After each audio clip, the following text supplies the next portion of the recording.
मणोभवं पाथ्य सौख्यमणवजम्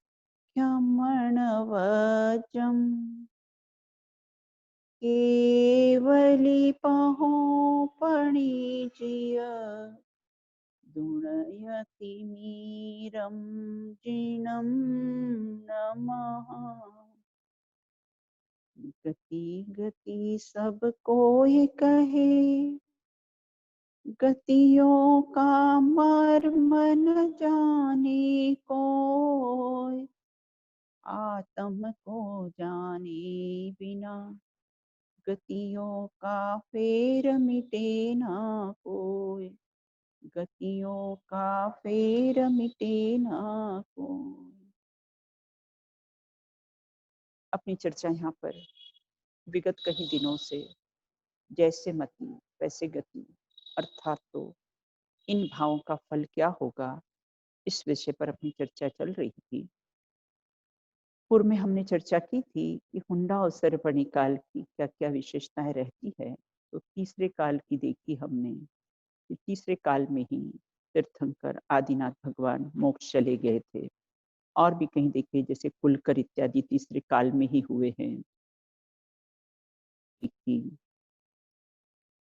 कि जो अपने तीर्थंकर होते हैं चतुर्थ काल में, तो तीर्थंकरों पर कभी उपसर्ग नहीं होता है, लेकिन यहाँ पर तीर्थंकरों पर उपसर्ग हुआ है।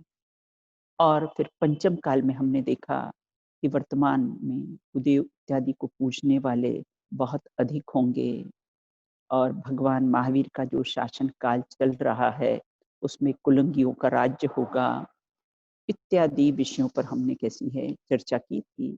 और भी जैसे चौथे काल में शांतिनाथ, कुंथनाथ और अरहनाथ है, उन तीर्थंकरों में जो तीन तीन पदवी के धारी होंगे, ये सब हुंडा और सरपणी काल की वजह से तीसरे, चतुर्थ और पंचम काल की हमने बातों पर चर्चा की थी। और तीर्थंकर के जब बालक तीर्थंकर होते हैं वो अपनी माता का स्तनपान नहीं करते हैं और वे इंद्र लोग उनके अंगूठे में अमृत भर देते हैं। तो यहाँ पर अमृत का अर्थ ये नहीं लेना है कि जो जिससे पीने से कभी मृत नहीं होते हैं, जो लौकिक में अमृत का अर्थ बताया है, बोले वो नहीं लेना है। यहाँ अमृत का अर्थ है मीठा, स्वादिष्ट। जैसे हमें कोई वस्तु अच्छी पेय पदार्थ लगते हैं ना, वो बिल्कुल अमृत के तुल्य है। तो यहाँ पर अमृत का अर्थ वो मीठा स्वादिष्ट, जिस प्रकार माता का दूध होता है ना, तो वैसे ही उनके अंगूठे का रसास्वादन करके अंगूठे में मतलब सक करके और वे उनका पुष्ट करते हैं, इत्यादि विषयों पर अपने पूर्व में चर्चा की थी।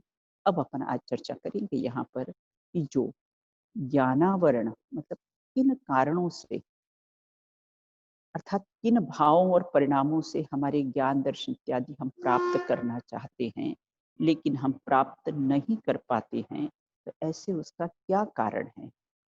तो तत्वार सूत्र का जो अपने छठवें अध्याय का 10वां सूत्र है, उसके माध्यम से हम आज चर्चा करेंगे कि किन भावों अर्थात किन परिणामों के कारण हम तो बहुत ज्ञान प्राप्त करना चाहते हैं लेकिन हमें ज्ञान की प्राप्ति नहीं होती है, तो ऐसा क्या कारण है।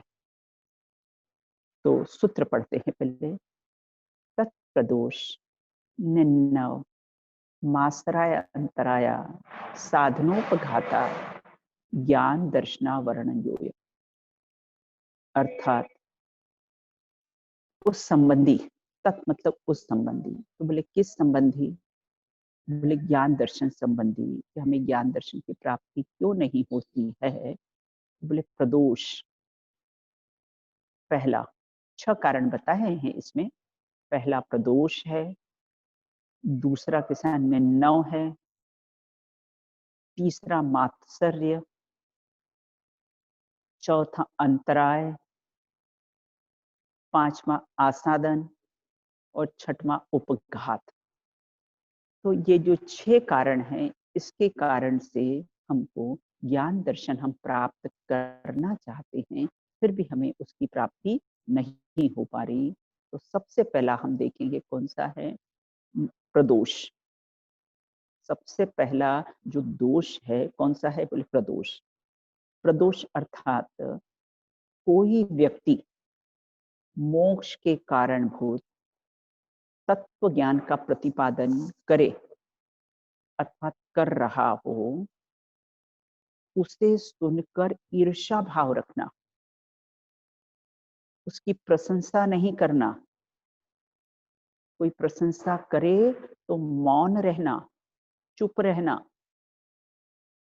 और ईर्ष्या भाव रखना, और मन ही मन उसकी गलतियां ढूंढना। आगम में तो कितने प्रकार के श्रोता कहे हैं कि कुछ श्रोता ऐसे होते हैं, वो सरोते और कैंची के समान होते हैं कि कोई कोई बात कहे तो उसको कैसा है, काट करना, कुतर्क करना उसका। तो ये इत्यादि परिणामों से प्रदोष है कि अगर कोई तत्व ज्ञान का प्रचार प्रसार कर रहा हो, कहीं अच्छा स्वाध्याय चल रहा हो, कहीं अच्छी क्लासेस चल रही हो, तो वहां पर ईर्ष्या भाव से, पूर्व में भी हमने चर्चा की थी, ईर्ष्या का भाव होता है तो अग्निकाई जीव के आश्रय का कारण है। उससे अग्निकाई जीव बनते हैं हम, क्योंकि ईर्ष्या है, हमें जलना पसंद है ना, तो तथास्तु अब जलते ही रहना। तो ईर्ष्या भाव से उसकी प्रशंसा नहीं करना। और देखो, जीवन में प्रशंसनीय की प्रशंसा अवश्य करना। अरे छोटे छोटे बालक भी अगर एक कोई धार्मिक कविता बोलते हैं तो हम उसको कितना प्रोत्साहन देते हैं। तो धर्म के मार्ग में भी अगर कोई तत्व ज्ञान का प्रतिपादन करता है तो उसमें ईर्ष्या भाव नहीं रखना, बिल्कुल प्रशंसनीय की प्रशंसा करना ही, नहीं तो ये प्रदोष नाम का अपने को ज्ञानावरण और दर्शनावरण के आश्रय के कारण है। दूसरे नंबर पर है निन्नव। पहला तो कौन सा है, प्रदोष, मतलब हम कुछ बोले ही नहीं और हम उसमें मौन रहे। अब दूसरा है निन्नव, स्वयं को किसी विषय का ज्ञान होने पर तथा अन्य के द्वारा पूछने पर भी उसको नहीं बताना और कह देना कि मुझे ज्ञात नहीं है, मुझे मालूम नहीं है। ऐसा कहना वो निन्नव है। कि किसी ने हमसे प्रश्न पूछा और क्यों नहीं बताएं, क्योंकि हमसे ज्यादा इनको नॉलेज हो जाए। देखो, ज्ञान ऐसी चीज है जिसको जितना बांटो उतना आपके ज्ञान में वृद्धि होगी, आपकी उतनी सूक्ष्म ज्ञान में आपकी उतनी वृद्धि होगी। तो ये जो निन्नव नाम का जो दोष है, तो उसमें होता है ना, बहुत से जीव ऐसे होते हैं, इनको बता देंगे तो इनके मार्क्स अच्छे आ जाएंगे, इनको बता देंगे तो इनको ज्ञान अच्छा। अरे, तीर्थंकर तुल्य कार्य है। अगर हम जिनवाणी का एक वाक्य भी अगर किसी को सिखाते हैं तो तीर्थंकर के समान कार्य है। मैं तो इस चीज की बहुत बहुत प्रेरणा देती हूँ सबको कि गांव गांव में क्लासेस लगाओ, गांव 2 बच्चे आते तो 2 बच्चों को पढ़ाओ। ये ज्ञानावरणी कर्म का जो आश्रव है ना, उसे सब निर्जरित होगा। एक अक्षर का ज्ञान भी आपने किसी को दिया है तो बहुत बड़ा उपकार किया है आपने। तो इसीलिए किसी के पूछने पर नहीं बताना, तो वो निन्नव नाम का दोष है। किसी ने पूछा कि हिंसा का फल क्या है, किसी ने पूछा कि हिंसा का फल क्या है, तो बोले नरक निगोद गति, अधोगति के कारण है ये ऐसे हिंसा का फल। तब स्वयं जानते हुए भी, स्वयं जानते हैं कि हिंसा का फल क्या है, अपन तो अहिंसा परमो धर्म के फॉलोवर्स हैं ना। और अभी दीपावली आ रही है, तो ये पटाखे जलाना संकल्प ही हिंसा का दोष है। कितने सूक्ष्म जीवों का उसमें घात होता है। अभी जितने भी आप सब लोग सुन रहे हो, आप बिल्कुल नियम ले लो कि हम न पटाखे फोड़ेंगे और न उसकी अनुमोदना करेंगे। बच्चों को भी बचपन से संस्कार डालो। अरे भगवान महावीर का निर्वाण महोत्सव है, जिससे अहिंसा परमो धर्म प्रशस्त है, और उनके नाम पर हम हिंसा का तांडव नृत्य करें, ये कहाँ तक उचित है। आप नोबेल प्राइज मिला था ना, उनकी स्टोरी तो आप सब लोग जानते ही होंगे। तो इस प्रकार यहाँ ये कहते हैं कि किसी ने पूछा कि हिंसा का फल क्या है, तब स्वयं जानते हैं कि हिंसा का फल कैसा है, पाप है, तो स्वयं जानते हुए वहां कोई हिंसक पुरुष बैठा हो, तो उसके भय से, या स्वयं को हिंसा करनी है, स्वयं भी हिंसा करते हैं, तो स्वयं को हिंसा करनी है, या अन्य किसी हिंसामयी कार्य का प्रारंभ हो रहा हो। अब ये पटाखे वगैरह चलाते हैं तो हिंसामय कार्य का प्रारंभ है। उस समय ऐसा कहना कि मुझे तो इसका ज्ञान नहीं है, स्वयं जानते हैं कि हिंसा में बहुत दोष है, फिर भी ऐसा कह देना कि नहीं मैं नहीं जानता हूं, या ऐसा कहना कि इसमें कुछ भी पाप नहीं है, इत्यादि रूप से ज्ञान को छुपाना, ज्ञान जानते हुए भी ज्ञान को छुपाना, वह निन्नव नाम का दोष है। तो इस प्रकार यहाँ ये कहते हैं, आपने राजा वसु की स्टोरी सुनी है ना, वो जानते थे कि अज का अर्थ धान होता है, लेकिन फिर भी अज का अर्थ बकरा बता दिया। क्यों? वो पुत्र का मोह था, वो पुत्र के मोह के कारण। लेकिन जब अधोगति में गमन हुआ तो कौन सा पुत्र साथ में गया? अपने परिणामों का फल तो हमें ही भुगतना पड़ा ना। तो इसलिए जानते हुए भी इसमें पाप है, फिर भी उसका उपदेश नहीं देना, उसको छुपाना, तो जानता ही नहीं हूं, इत्यादि परिणामों से, इत्यादि मति से, इत्यादि बुद्धि से ये निन्ना नाम का कैसा है, दोष लगता है। अब कहते मात्सर्य, स्वयं ने शास्त्र का अभ्यास भली भांति किया हो। बहुत से जीव होते हैं चारों अनुयोग का अभ्यास करते हैं, तो स्वयं ने शास्त्र का अभ्यास भली भांति किया है, वह अन्य को सिखाने योग्य भी हैं, सिखा भी सकते हैं और सिखाने की योग्यता भी है, परंतु यह विचार कर कि अन्य को नहीं सिखाना, कि यदि इसे सीख जाएगा तो मेरी बराबरी कर लेगा, मेरे समान हो जाएगा, तब फिर मुझे कौन पूछेगा, इत्यादि मद युक्त भाव के साथ मात्सर्य है। अपने को सब कुछ आता हो फिर भी नहीं सिखाना किसी को। आपके यहाँ तो बहुत अच्छी सब क्लासेस चलती ना, बालकों की चलती, बड़ों की चलती, जिसको भी अगर धर्म का नॉलेज हो, ज्ञान हो, बराबर उसको बांटना। आपने मेहंदी की कहावत सुनी है ना, जब मेहंदी, पहले तो नहीं, जब मेहंदी घोलने वाले होते ना, तो उसके हाथ लाल हुए बिना नहीं रहते हैं, उसी प्रकार से हम जितना ज्ञान बांटेंगे उतना ज्ञान हमें प्राप्त होगा। हम उस ज्ञान से वंचित नहीं रहेंगे।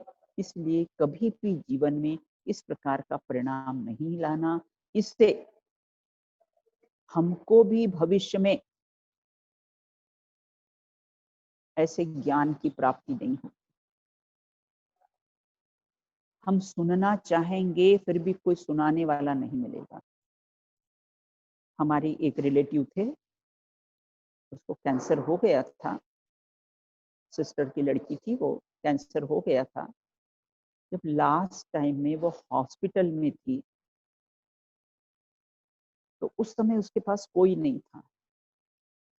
वो जो काम वाली बाइयां आती ना और सिस्टर्स वगैरह इनको बोलती, अरे आप आपके ही धर्म का कुछ मुझे सुना दो, कोई मुझे धर्म का सुना दे। तो ये क्यों अंतराय पड़ा, क्या कारण है? क्योंकि हमने अंतराय डाला था ना। हमको आते हुए भी हमने कैसा किसी को नहीं सिखाया कि कहीं हमारी बराबरी के नहीं हो जाए, क्योंकि अभिमान पुष्ट होता है ना। देखो, ज्ञान से तो कैसा होता है, मान नष्ट होता है। और जिस ज्ञान से हम अपना मान पुष्ट करें तो फिर कहाँ जाएंगे इन परिणामों को लेकर? क्योंकि जिससे ज्ञान होता है उसको कभी मान होता ही नहीं है, उसको कभी मान नहीं होता है। और हम शास्त्र ज्ञान करके अपना मत करें और उससे अपना मान पुष्ट करें, ये तो फिर करेला और नीम चढ़ा हो गए। अब आगे कहते अंतराय। तो कितने हुए? 3 हुए, प्रदोष, निन्नव और मात्सर्य। अब यहाँ है कहते अंतराय, ज्ञान का अभ्यास करने में विघ्न डालना। चलो चलो चलो बाद में कर लेंगे स्वाध्याय, क्या जल्दी पड़ी, अभी तो दिन भर है, अभी ये कार्य कर लेते हैं। और पुस्तक शास्त्र पढ़ने के स्थान का वियोग करना। कोई अगर स्थान मांगता हो तो उसका कैसा है, वियोग करना उसमें कि आप ये नहीं, यहाँ आप शास्त्र नहीं पढ़ेंगे, ये स्थान नहीं है आपके बैठने के लिए। इस प्रकार उसको स्वाध्याय करने के लिए बैठने नहीं देना, उसके स्थान का वियोग करना, उसकी आजीविका बिगाड़ देना। अगर कोई इस प्रकार से शास्त्र स्वाध्याय करता हो तो उसकी कैसा है, उसको विघ्न डालना, उसकी आजीविका बिगाड़ देना। अगर कोई उसकी सर्विस हो या उसको पैसे मिलते हो तो उसकी आजीविका के साथ बिगाड़ना। जिससे ज्ञान का वियोग हो, वो ज्ञान प्राप्त नहीं कर सके, ऐसा विघ्न करना कैसा है, अंतराय है। अरे कोई इस मार्ग में आता हो तो उसकी खूब अनुमोदना करना, आप सब लोग इस मार्ग में लगो, आपको और किस चीज की आवश्यकता हो, लाओ हम उसका पूर्ति कर देते हैं।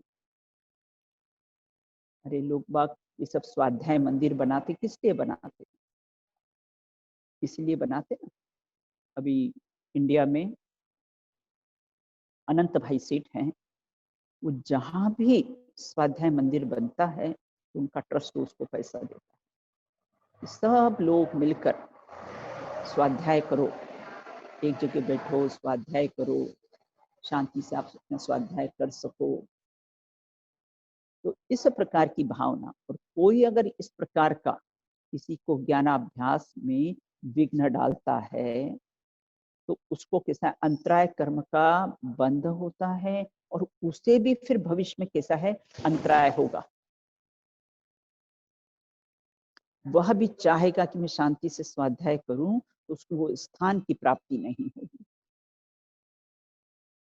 बहुत से जीव आपने देखे होंगे ना और सुने भी होंगे कि अब हम तो धर्म में लगना चाहते हैं लेकिन नहीं लग पाते। क्या कारण है? क्योंकि निवृत्ति नहीं है। इंदौर में सर सेठ हुकुमचंद जी हैं, नाम सुना होगा आप लोगों ने सबने। उन्होंने उदासीन आश्रम बनाया और एक बहनों का आश्रम बनाया, श्राविका आश्रम बनाया। जो भी भाई और बहन यहाँ पर रहो और शांति से किसी अपनी आत्मा आराधना करो। ऐसे वो अनंत भाई सेठ ने सोनगढ़ में बनाया है, जिसमें 22 ब्रह्मचारी बहनें रहती है और काफी फैसिलिटीज दी है उनको, एक एक बहन को 3-3 रूम्स दिए हैं। तो ये सब ज्ञानावर्णी और दर्शनावर्णी कर्म के अंतराय जो डालते हैं ना, जो इस प्रकार का कार्य करते हैं, उसका ज्ञानावर्णी और दर्शनावर्णी कर्म का कैसा है, जो बंद हुआ है ना, उसकी निर्जरा होती है। और आगे कहते हैं आसादन। आसादन दूसरों के द्वारा ज्ञान प्रकट करने योग्य होने पर भी, दूसरों के द्वारा ज्ञान प्रकट करने योग्य होने पर भी उसे काया या वचन से मना करना। हम जानते हैं कि इस व्यक्ति में योग्यता है, ये अच्छा धर्म का प्रचार प्रसार कर सकते हैं, लेकिन कभी किसी पक्ष का व्यामोह होता है, कभी ईर्ष्या के वशीभूत होकर वो स्वाध्याय वहां करे तो काय से मतलब इशारे से उसको मना कर दे कि नहीं करना, अथवा तो वचन से मना करे, काय या वचन से मना करना कि तुम इस ज्ञान को मत बताओ, तुम्हें तो कुछ आता ही नहीं है। अरे इनको तो कुछ आता ही नहीं है, आप क्या बताओगे, आप अच्छी तरह से बता ही नहीं सकते हो। इस प्रकार से ज्ञान की कैसी है विराधना करना इत्यादि, अन्य के द्वारा प्रकाशित ज्ञान को रोकना, उसका नाम है आसादन। आगे कहते हैं उपघात। अन्य के प्रशंसनीय, अनुमोदनीय सच्चे ज्ञान में अपनी मिथ्या युक्ति से दोष लगाना, उसका नाम है उपघात। फिर से, अन्य के प्रशंसनीय, कोई अच्छा जिसको ज्ञान प्राप्त हो और जिसकी सब लोग अनुमोदना करते हों, ऐसे अन्य के प्रशंसनीय और अनुमोदनीय सच्चे ज्ञान को क्या कह देना, कुतर्क करना, मिथ्या युक्ति से उसमें कैसा है दोष लगाना, समझना नहीं है। सदगुरु कहे सहज का धंधा और वाद विवाद करे सो अंधा। उसको समझना नहीं है, मात्र उसको वाद विवाद करना है, निर्णय नहीं करना है। अपने तो आत्मानुशासन में जो श्रोता होते ना, श्रोता कैसे होते, श्रोता और वक्ता दोनों के, श्रोता कैसे होना चाहिए, उनके क्या क्या गुण होते हैं। तो इस प्रकार अपनी मिथ्या युक्ति से उसमें कैसा है दोष लगाना। हम तो प्रवचन वगैरह करने जाते ना बाहर, तो कुछ कुछ लोग का ऐसा होता है कि ज्ञान की परीक्षा लेने के लिए प्रश्न करते हैं, देखते हैं इनको कितना आता है। अपने यहाँ तो समय सार नाटक में पंडित बनारसी दास जी ने उसको व्यभिचारिणी बुद्धि कहा है, कि वो व्यभिचारिणी बुद्धि है जो ज्ञान को, उस ज्ञान को अपने में नहीं लगाए, अपने ज्ञान स्वभावी आत्मा में नहीं लगाए और दूसरों की परीक्षा करने में, दूसरों की परीक्षा, दूसरों की बुद्धि की परीक्षा करने में लगाए, उसको कैसा है उपघात कहा है।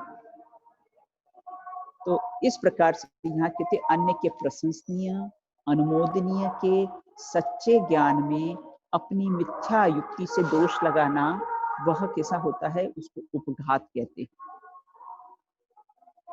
देखो एक प्रश्न इसमें उपस्थित होता है कि उपघात और असाधान,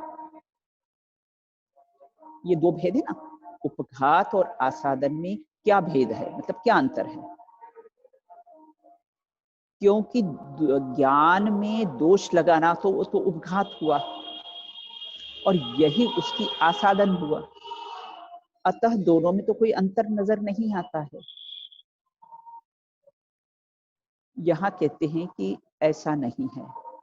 देखो आसादन में क्या होता है, अपनी मान बढ़ाई की शंका से वह ज्ञान के प्रकाशन को मना करता है। अपनी मान बढ़ाई की मतलब अपनी मान बढ़ाई घटे, अगर ये सब बताने लग जाएंगे तो फिर इनका प्रभुत्व होगा, मेरा वर्चस्व नहीं रहेगा, मेरा मान कम हो जाएगा। इस भावना से जो दोष करता है, ज्ञान का प्रकाशन को मना करता है, उसको कैसे है, और इनके कहने पर मेरी पंडिताई कम हो जाएगी। अरे सब ज्ञान के घन पिंड हैं, कोई भी धर्म पढ़ाए उसकी खूब अनुमोदना करना। आप पढ़ाइए, कभी किसी को पढ़ाने से मना नहीं करना, खूब उसकी अनुमोदना करना। और मेरा पंडिताई में कमी आ जाएगी, ऐसा परिणाम वर्तता है। ये तो क्या हुआ, आसादन हुआ। और उपघात में क्या हुआ, उपघात में अन्य के सच्चे ज्ञान को अपनी दुष्ट विधि से मिथ्या सिद्ध करना। और ऐसा भी कहता है कि बहुत पढ़े लिखे व्यक्ति बावले होते हैं। ये मैं आगम के शब्द आपको बता रही हूँ। बहुत पढ़े लिखे व्यक्ति बावले होते हैं और है ना, उनको कुछ ज्ञान नहीं होता है, इत्यादि ज्ञान को नष्ट करने रूप अभिप्राय होना, उसका नाम कैसे उपघात है।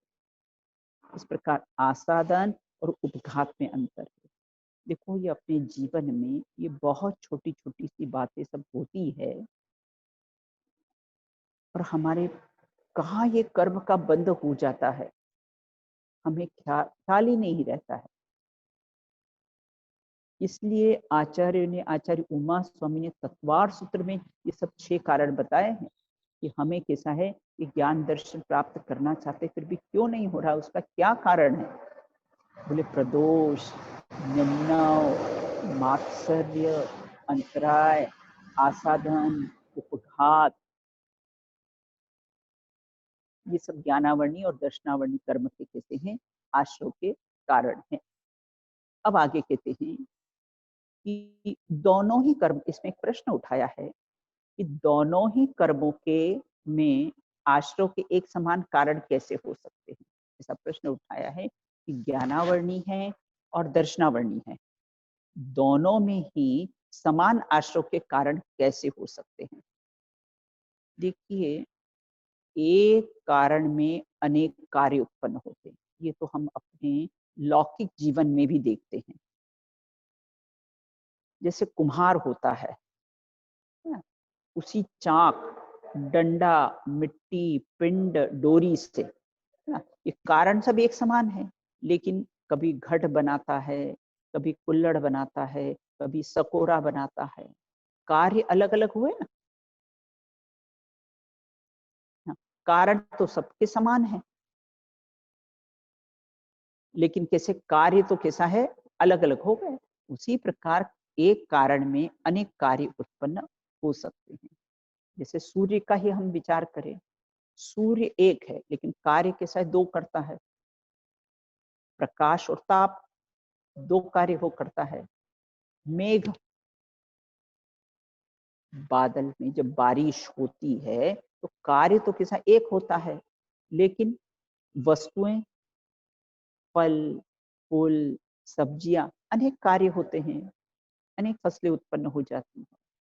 तो ऐसे इसमें कोई दोष नहीं है, ये एक है ना, दोनों ही कर्मों के कैसे हैं आश्रव के कारण समान हो सकते हैं, तो इसमें कोई दोष नहीं है। अब देखिए इसके अलावा और कौन-कौन से कारण हैं? ज्ञानावरणी, दर्शनावरणी के और कौन-कौन से कारण कैसे हैं बताए हैं। देखो, आचार्य उपाध्याय के प्रतिकूल रहना,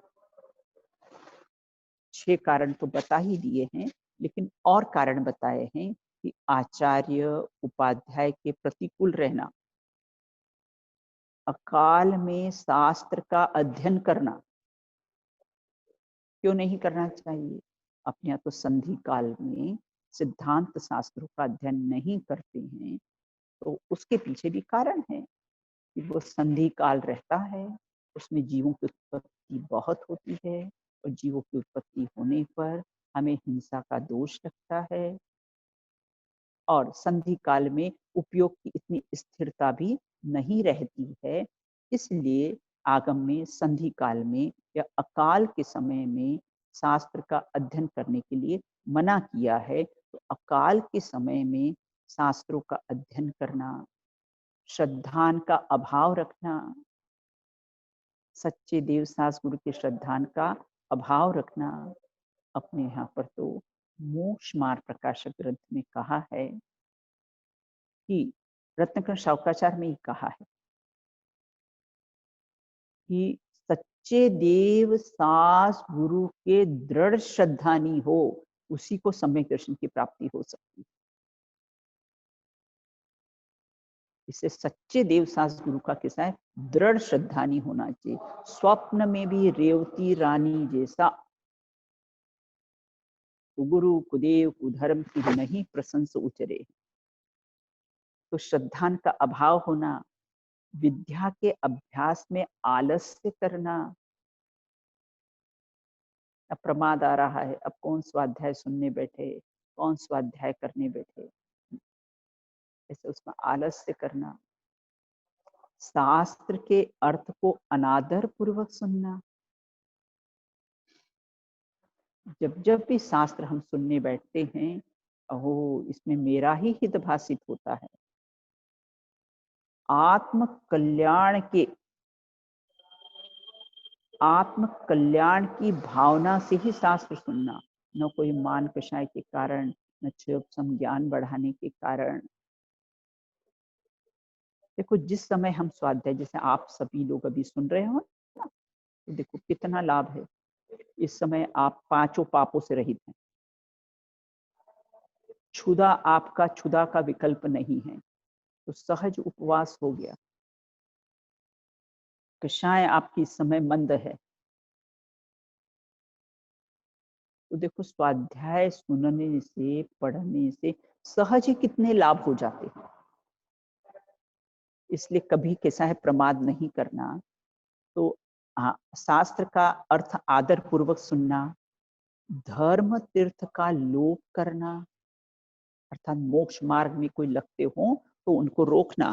कोई धर्म के मार्ग में लगते हो, अरे अरे अभी जवानी कोई धर्म करने की चीज है?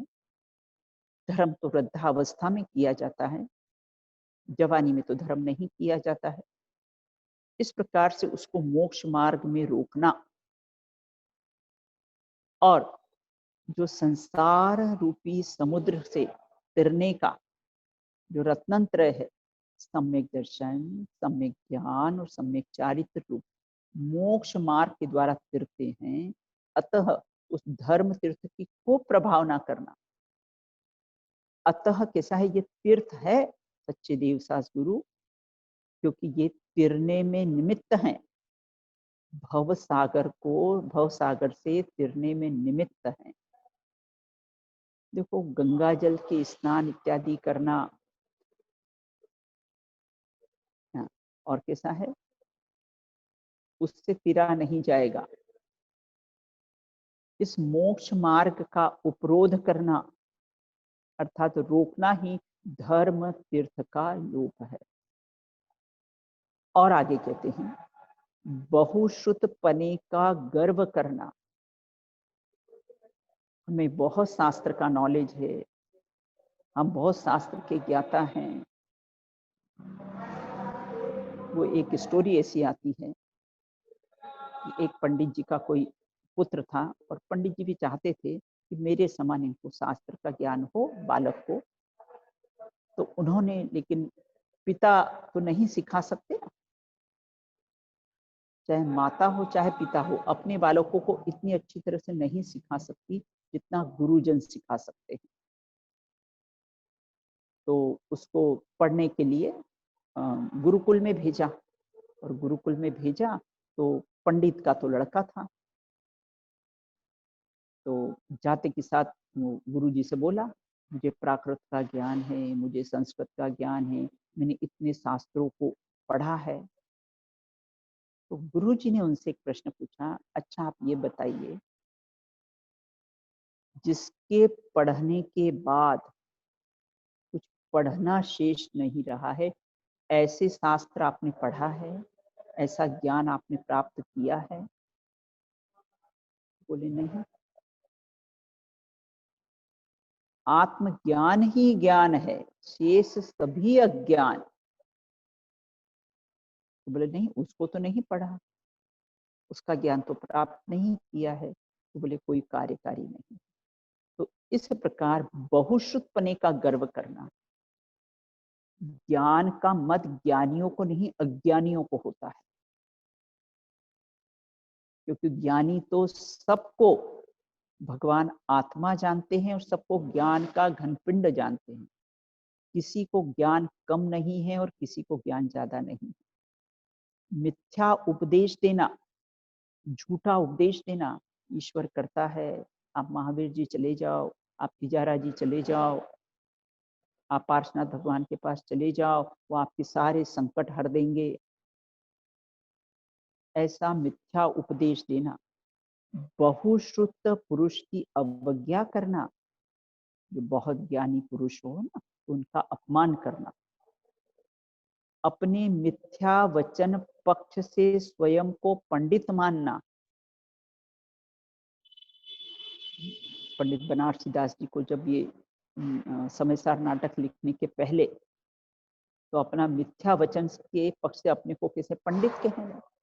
और पंडित बनारसी दास जी थे, उनके दोस्त एक रूम में गए और वहां नग्न हो गए और बोले हम तो मुनि हो गए, हम तो मुनि हो गए।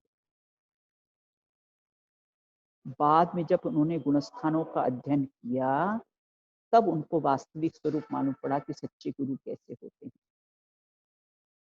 तो वचन पक्ष से स्वयं को पंडित मानना, पर मत का पक्ष करना, सम्यक मत का पक्ष छोड़ना, वृथा वाद विवाद करना, जिन श्रुत के प्रतिकूल वचन बोलना, लौकिक प्रयोजन की भावना से शास्त्र का अभ्यास करना। अब तो हम शास्त्र का बहुत अभ्यास करेंगे तो हमें पैसे की प्राप्ति होगी, लोग हमको बहुत पूछेंगे, इस भावना से, लौकिक प्रयोजन की कोई भी भावना से। और देखो, अगर हम ये पैसा वैसा लेके जिनवाणी पढ़ाएंगे और ये करेंगे ना, आपके परिणाम में उतनी पवित्रता नहीं रहेगी। धर्म को बिल्कुल धंधे से बिल्कुल भिन्न रखना चाहिए। लौकिक प्रयोजन की सिद्धि की भावना से शास्त्र का अभ्यास करना और कराना, व्यापारिक बुद्धि से शास्त्रों को बेचना, प्राणियों का घात करना इत्यादि। अपने तो जो मुनिराज होते स्वाध्याय भी करते ना, तो एक पेज से दूसरा पेज पलटते तो पीछे से परिमार्जन करते हैं उसका। इस सूक्ष्म जीवों का भी मेरे निमित्त से घात नहीं हो। अब कहते कि दर्शन के संबंध में मास्तर्य करना, मास्तर्य मतलब मद युक्त होना। कोई वस्तु देखने की इच्छुक हो उसको नहीं दिखाना, देखने में अंतराय डालना, नेत्र निकाल लेना, किसी की इंद्रियों को बिगड़ने की इच्छा रखना, अपनी दृष्टि और सुंदरता का बहुत दिखने का बहुत गर्व करना, नेत्रों को बिल्कुल ऐसे बड़े-बड़े करके देखना, दिन में सोना, सोने की तो अपन ने बहुत चर्चा की, रात्रि में अधिक निद्रा लेना, सदा काल आलस्य स्वरूप रहना, नास्तिक पक्ष को ग्रहण करना, सम्यक दृष्टियों को दोष लगाना, कुतीर्थों की प्रशंसा करना। ये अपने यहाँ पे छडाला में लिखा है, गुरु कुदेव कुधर्म की नहीं प्रशंस उचरे, मौन रहो। अगर आपका कभी धर्म संकट आ जाए तो आप मौन रही है कि प्रशंसा कभी मत करो। और प्राणियों का घात करना, कुतीर्थों की प्रशंसा करना, संयमियों और यतिश्वरों के प्रति ग्लानि करना, मुनिराज को देख के कोई ग्लानि का भाव करना, यहाँ तो स्टोरी है ना उसकी, इत्यादि कार्यों से दर्शनावर्णी कर्म का विशेष आश्रय होता है।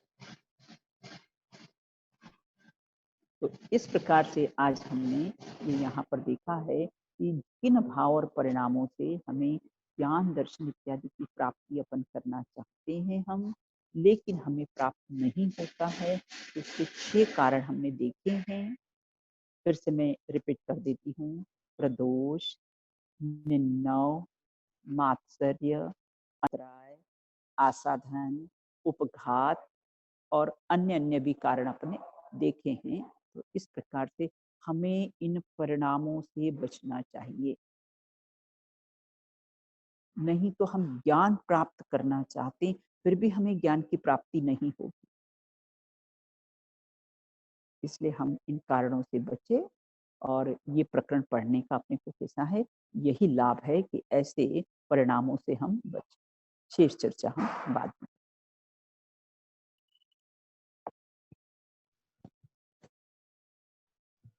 चैतन्य का स्मरण प्रति क्षण करो रे, भव के अनंत दुख को पल में हरो रे, अक्षय अनंत सुख सौख्य निधान पाओ, गाओ अरे नित इसी के गीत गाओ, गाओ अरे नित इसी के गीत गाओ। इन वाणी स्तुति लेंगे। मिथ्यातम नाश वे को ज्ञान के प्रकाश वे को, परभास वे को भानुति द्रव्य जान वे को बंध विधिवान, पर पिछान वे को परम प्रमाणी, अनुभव काय वे को सताय वे को भव्य और आनी, जहाँ तहाँ तार वे को पार उतार वे सुख के पार वे को यही आरती तो है जपो दिन रैन, जो तेरी चरणा गए सो पावे, या वाणी के ज्ञान ते सूझे लोकालो, तो वाणी मस्तक नमो सदा।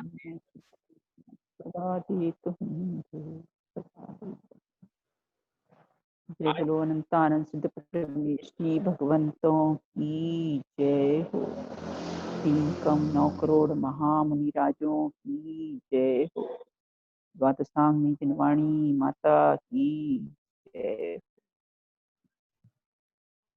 आज हमने ज्ञानावणी से रिलेटेड 6 दोषों के बारे में पढ़ा।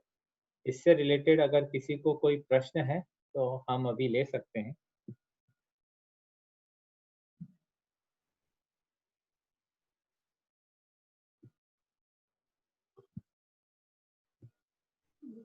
लगता है कुछ नहीं है। अगर किसी को और भी कोई प्रश्न है तो आप मुझे या ऋचा को भेज दीजिएगा और फिर मैं उसको कलेक्ट करके कल के या परसों के प्रवचन में वो प्रश्न पूछ लेंगे।